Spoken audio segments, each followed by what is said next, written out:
Look at this. Look how close. What's up, guys? Welcome back to Kissel Vlogs. Airplane crashes.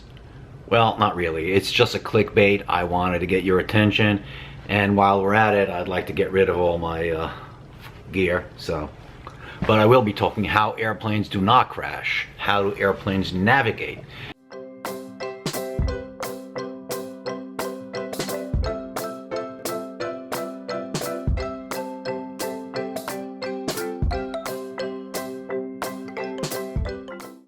You guys think that airplanes can fly anywhere they want without, just go from one spot to the other, one point to the other? Did you ever wonder how they do it, where they fly? This video is going to explain how airplanes navigate. And I mean airplanes, I mean commercial airplanes with you passengers inside them. So how do airplanes actually navigate from one point to the other? The history of flying, well, many years ago when there was like very few airplanes in the sky, you just took off and flew wherever you want to. Flying from New York, wanted to fly to New Jersey, just headed towards New Jersey, no airplanes, landed wherever you want, no problem. With time, more and more airplanes started to populate the sky, and weather conditions weren't always so good. So they had to have some kind of help and systems to help airplanes navigate from one place to the other.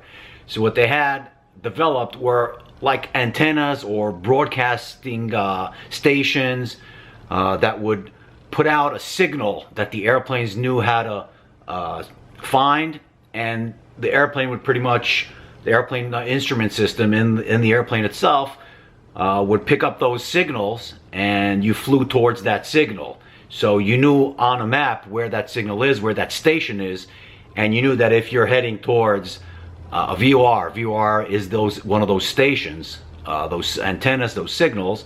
So if one of them was on Kennedy Airport, you'd put the head of the airplane towards that station.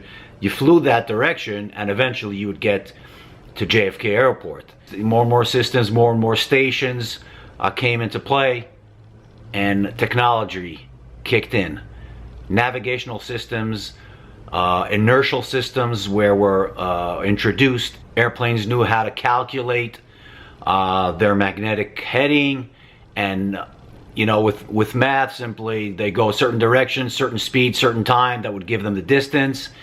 That would be computed, and getting help also from the ground stations, from those antennas, from those beacons, those signals.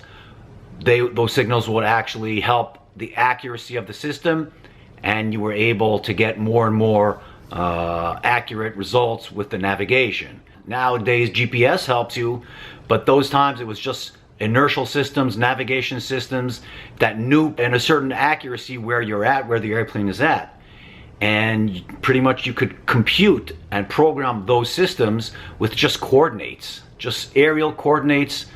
Didn't have to be a ground station, didn't have to be anything, just coordinates, the longitude and latitude. You'd punch it into the computer, and the computer would tell you how to fly, where to fly to get to that point. And try to imagine this whole system of flying from one waypoint to another, just like a route or a highway. When you're traveling from New York to Florida, you go through highways. Same thing with flying. There are routes with navigational points, with longitude and latitude points, and you simply fly from one point to the other point. Those are points that are stretched on a route on a map. You can see, actually I'm going to show you a map right now. You can see the map of like from JFK to Florida goes through certain routes from one point to the other. Specifically, those are happen to be VOR points, or those radio station points. This is just a representation. It doesn't mean it's the actual points. But as you can see on this map, there you can plan a lot of different routes to get from New York to Florida or anywhere else. Think about it of like tracks, train tracks. A lot of train tracks stacked up, one on top of the other, and with different heights and levels. So their airplane's going 30,000 and their airplane's going 31,000, 32,000, 33,000. Stacking up a lot of highways, one on top of the other. Usually you flying one direction would be odd numbers, and then the other direction would be even numbers. So you're pretty much having a traffic or airplane flying one head on to each other with only 1,000 feet separating between them, all on highways stacked up one on top of the other. So one airplane going this way, the other one going that way, with 1,000 feet between the two of them. That way you can get a lot of airplanes and avoid airplane crashes in the air. How about flying from the States to Europe? Ever think about that? You're flying over the ocean. Hi guys, I'm back from Israel now, on my way home after taking Sean back to her boarding school. I'm today with Gil Perchik, also one of the better captains in it. I love flying with him. I really love flying with this guy. Anyway, today I'm going to talk a little bit about something called organized tracks. Right now we're over the Atlantic flying westbound towards New York, and you just don't fly anywhere you want. There are tracks where all the traffic flies, and those tracks are calculated and planned every day according to the winds, so it's the most economical flight and cheapest and fastest flight. So it happens that when everybody's flying westbound or eastbound, right now it's westbound, all the airplanes pretty much fly in certain tracks, certain routes, like highways, aerial highways. And you get to see a lot of traffic, a lot of airplanes around you. So now I'm going to show you a few airplanes that are flying together with us. We're going to get closer, and I'll try to get close-ups.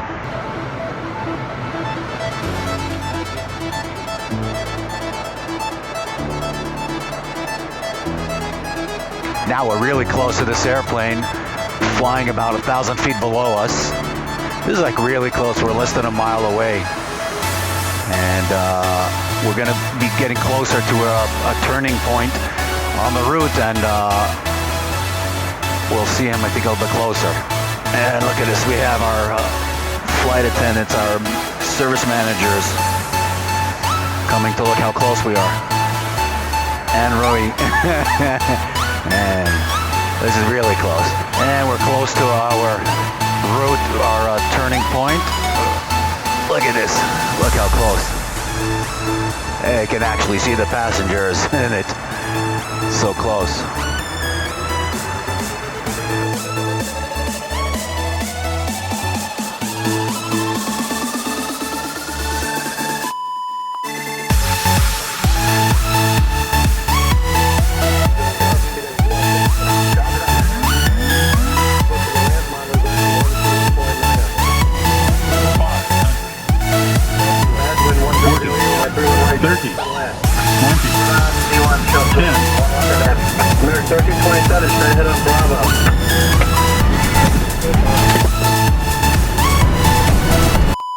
Hope this makes sense, and it kind of explained, how airplanes navigate and fly from one point to the other. If you have any questions or anything about what I just said, or any general questions you want to know about, just ask a question down there below, and maybe I'll make a video about it, try to explain a little bit more.